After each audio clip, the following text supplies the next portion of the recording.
What's up, YouTube?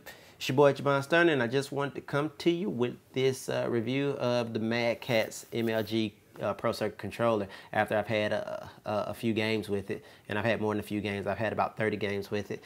And I will tell you, it's a fabulous controller, even more so than I thought it would be. And let me preface that by saying I'm no stranger to Mad Catz. I've had their fight sticks, I've got their fight pads, and they have really impressed me in the last 2 years, and really I feel hit the ball out of the park with this particular product. I think that it's great, and I think that a lot of people will gravitate towards it once they can get that cost down a little bit. Let's talk about a few cons, then we'll talk about pros, then we'll talk about my suggestions. I've really only got a couple cons. Con number one is the cost. At $100, that's very expensive for a controller, for a console that may not be around that much longer. Yes, it will still continue to be supported, but it will not be top of the food chain, that the Xbox or the PlayStation, because they're probably going to announce new hardware next year. So the PlayStation 3 and the Xbox 360 are becoming dinosaurs slowly, if you will. The reason I say that is because if you spend $100 for either system on this particular controller, that's a lot of cash to shell out and not be guaranteed this thing is going to work with the next generation consoles, regardless of which version you have. So that's something you need to think about. The other con I have is the weight. This is strictly for my PlayStation users. If you are using a PlayStation 3 controller, you will notice a significant increase in weight with this particular controller. Not a bad increase because the feel of the controller makes up for some of the weight, but it's definitely a lot heavier than you are used to, and it may require a little getting used to your first couple times out with the controller.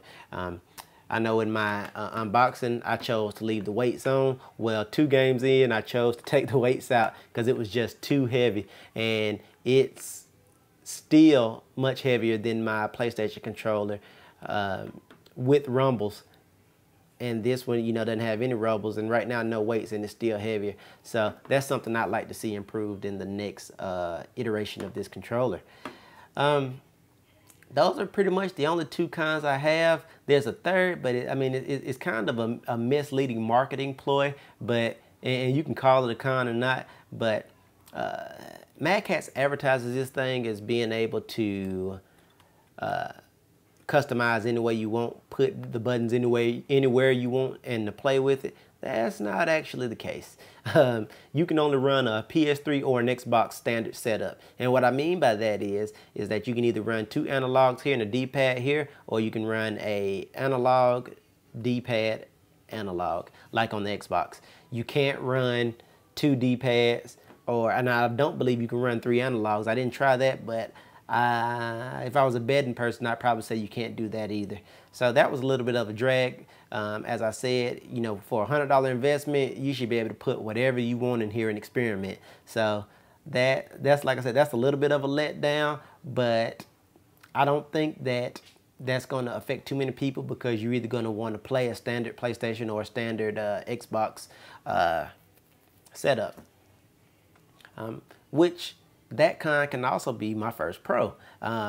If you want to go to a friend's house and they only have PlayStation, and you're used to playing Xbox, and you've got both of these controllers because you've got both systems like I do, you can take this over, swap in your parts, set it up like an Xbox, and rock on, or vice versa on the Xbox version if you're coming to somebody's house for PlayStation and you have both versions. One slip up that I would also like to see at that $100 premium is one controller for both systems. They need to figure out a way to make them play well with one another. And at $100, that's just not an option, because people who have multiple systems like I do can only enjoy it on one, and you know that's a little bit of a bummer. But anyway, back on my pros. I was going back downhill. The customizable features of this controller make it a winner, because if you're hard on your controllers, or if you go through controllers a lot, you don't have to do that with this particular controller. These modules cost about 15 bucks on the Mad Catz website. You can buy as many as you want, and oops, as they break, you just buy a new one and pop it in, no foul. And they pop in fairly easily. You basically just line it up and twist, and it's locked in. It goes in that simple, and we're ready to rock. We just need a D-pad. So I like that, and every piece of this thing that comes out is customizable. You can even customize and add I forget what I think it's called a spacer here to make this higher if you want to. It's gamer preference, which I think is fabulous with this particular device, and I think that more companies should adopt that mindset. This controller really takes the point of individuality to the next level, which is what I think most gamers are looking for, me in particular. And I think that's what makes this particular controller hit home on the gaming scene, and I think that's what makes it popular. Now you can compare this controller to the Scuff, which is an awesome controller, but this controller will win every time. And the reason this controller will win every time is because you can use this controller for a multitude of games. It is not engineered for one game type. It's engineered for all game types and for personal preference. The Scuff, for instance, is great for first-person shooters, second to none, but I don't know if I would necessarily want to use it for a fighting game.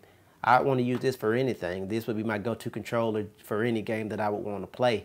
Regardless, Battlefield, Call of Duty, Street Fighter, Mortal Kombat, whatever you want to play, I think this one will make you happy. And I think that's another reason to go with it. The only question, as I said earlier, that I have about this controller moving forward is once they do announce a PlayStation 4, will this guy be compatible? My gut feeling is yes, but I can't confirm or deny because, only time will tell. If I were you and I had $100 right now and I needed to spend it on something, would I buy this controller? It depends. Do you need a controller? Number one. How good are you with your controllers? Number two. Is money an object? Number three. If money is not an object, absolutely get this controller. If you're bad on controllers, absolutely get this controller.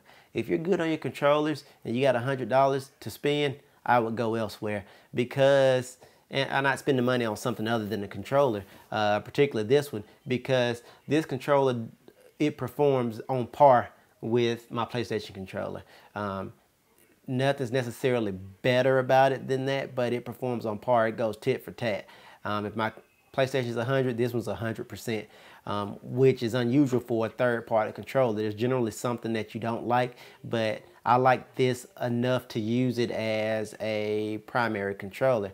So I give it, a 9 out of 10 if I had to score it. I think that Mad Catz has come up with a fabulous concept, and I hope they continue to add on to this concept, making it more customizable, doing more things. But I think this controller, will work and is working, and a lot of people seem to like it.